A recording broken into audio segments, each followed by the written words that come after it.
I agree. I mean, it's interesting. I'm not a tactico. But I watched a few tacticos talk about that with Lenny Euro, and he's young and he made mistakes in the game. But also, the lit wasn't close enough behind him. He was the fullback wasn't in the right position, and the manager even spoke about this. Why he didn't drop him? He basically said that we didn't have people in the right position to provide adequate protection. And for me, there's a handful of centre backs, and you'd probably put Van Dijk in that category because of his experience, but maybe not at 18, 19 years old. That most centre backs in the Premier League, if you put them up against a speed demon with good skill and you isolate them by themselves, they're going to get it knocked past them and they're going to be run past, especially 18, 19 years of age. And so much of it is about the players not fully understanding the system. And when we play compact away at City, Arsenal, Liverpool, we do a much better job because everybody's close together. As soon as we get to Old Trafford and we try to open up and try to be the aggressor, which I think we have to do as a football club in the medium to long term, these players get exposed. Then what you have an issue with is some of them just can't cover the ground. They just can't get, and I don't even blame them. It isn't Bruno Fernandes's fault that over the first 10 yards, he ain't that quick. And you mentioned Mainu earlier. I think Mainu's okay on the ball in this system, but Mainu, again, he doesn't have electric pace. And I'm looking at so many other teams in the Prem at the moment doing well. Forest. And I'm going to use that level for a reason. You look at Forest and you look at Bournemouth as examples. Aston Villa do this. There's a few players in their team. Like John McGinn isn't quick. He's not slow, but he isn't quick. But he's got loads of fast, strong players around him. You can get away with Mainu from a physicality point of view being one of your central midfielders. If the DM next to him, some of the centre-backs behind him, and your kind of wing-backs that end up coming into the midfield area around him are really quick, really strong, and really powerful. What you can't have is 5, 6, 7, 8, 9 players of that similar sort of acceleration and speed to Mainu in a team that's trying to play this way. If you literally gave us 2 or 3 players from each of those teams I've mentioned, the Forests, the Bournemouths, and the Brentfords of this world, we took some of their pace and put it into our side, we would look a much better football team overnight. And it doesn't surprise me that one of the briefings that's come from Ineos this week is that every player they're looking at or trying to sign, they're looking to get athletes. And for me, that was a really important message. I know we need to raise a technical floor. There's no doubt about it. But that has to come alongside players. And we obviously linked to this young man, Patrick. I think it's Dorgu. Dorgu, yeah, he's a good player. Again, he's highly rated. Yeah. Good talent, got good technical ability. But the things I've read from his sporting director in Italy is energy for days, really fast, great acceleration, and powerful. And we need that in the Man United team. We are so...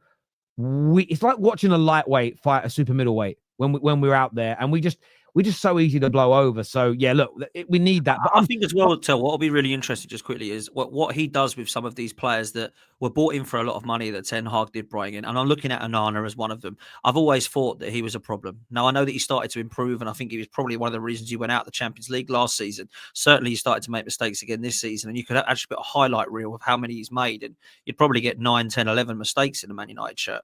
Those are the sort of things I'm thinking. Is he going to go, nah, need a new goalkeeper? Or is he going to be like, give it time, we spent a lot of money on him? That's what I'm going to look at with Amorim. And I think as well, what you need to do as a Man United fan is say, right, are they going to back Amorim the same way that did Ten Hag? Because let's be real, the players that he bought in, Ten Hag wanted, they were half of them from Ajax. Is Ruben Amorim going to be bringing in the sort of players, and they're all going to come from Sporting Lisbon? Are they actually going to come like the Patrick Durgis of this world? Are we going to actually see some of the, that's an Amorim player, that fits the system? There's his wing backs. Actually, he's brought another centre back, but I understand that centre back because he's a ball playing centre back, whether it be. That midfielder actually now makes sense alongside Agate because he knows Agate well from Sporting Lisbon. Is that what we're going to start to see? And if that is the case, I think you can start to actually have a little bit of faith in Amorim. If you're a bit like questioning these signings again, you're going to be thinking, wow, okay, what's that? Are we going back here again? So, look, I like Amorim. I think he's a good appointment, and I stand by that. I know that he's not at the best of starts, but I truly do believe, people say it's hypocritical of me because I didn't do this with Mikel Arteta.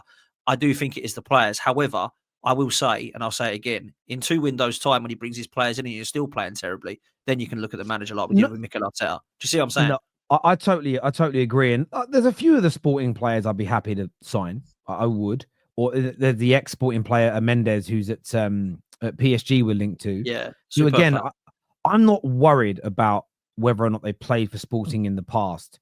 It's about whether or not they're good enough to play in the Premier League. And I think if you look at the players we got that had played under Ten Hag in the past, it was almost they just weren't good enough for the Premier League, as opposed to had played for Ajax in the past. So if we were to sign Gyökeres and Mendes, I'd be happy with it. But what I'm hoping they're doing is scouting and trying to recruit players that Sporting wish they could get, if that makes sense. So Sporting are going to be limited by their budget and by the league they play into who they can bring in. What I'm hoping for is a sound like Amorim. In an ideal dream-like scenario, who would you get? And that's what we need, because I'm sure there's players out there Sporting would like to sign, but they just physically can't afford it, let alone attract the players to the league. So yeah, I'm relaxed about that side of things. If it goes wrong, then I'll call it out. But until it goes wrong in recruitment, I just can't sit here. I've seen a lot of United fans getting angry about it. But how can you be angry about something that hasn't even started yet? It's kind of weird to me. You know what it is for me as well with your signings? I'd try as much as possible now to avoid young players, because you've got Diallo in there, you've got Yoro in there, you've still got Højlund, you've still got Xerxes. Manu, yeah. I think you need a little bit of a older player, not too old, yeah, but like someone who's he's like 25, 26, who is doing it now at a decent level, who you can sort of like then take up to sort of like a world-class level. I think you've got enough of these young players now. What you need now at United, you need players that can deliver now. It's been a decade, man, since you won a title. You need players that can deliver now. I think getting that mixture is spot on, mate. I agree. And one of the links today is obviously Napoli have agreed personal terms with Garnacho. But one of the links coming out of Italy, and the Italian press has been ahead of the game on quite a few of these deals so far this summer. The Italian press has said it.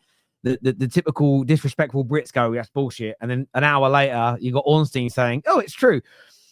But one of the things that's come out today is that Napoli are basically saying, look, please don't sell Garnacho to Chelsea. And we'll get onto that in a moment. They're essentially saying, we'll offer you a discount on Osimhen. So for me, although I don't think a centre forward isn't everybody's priority, I'm also thinking about something that Amorim has said, that he's very aware that he needs results to survive. And if they keep losing and losing and losing, he might not even get the chance to spend money and be backed. I think he's maybe being exaggerating a little bit, but I think he's also stating that he understands he's got to win. So for me, if they turn around and go, we'll give you a big discount on Osimhen if you allow us to get Garnacho, that's the kind of player I'd like us to sign now.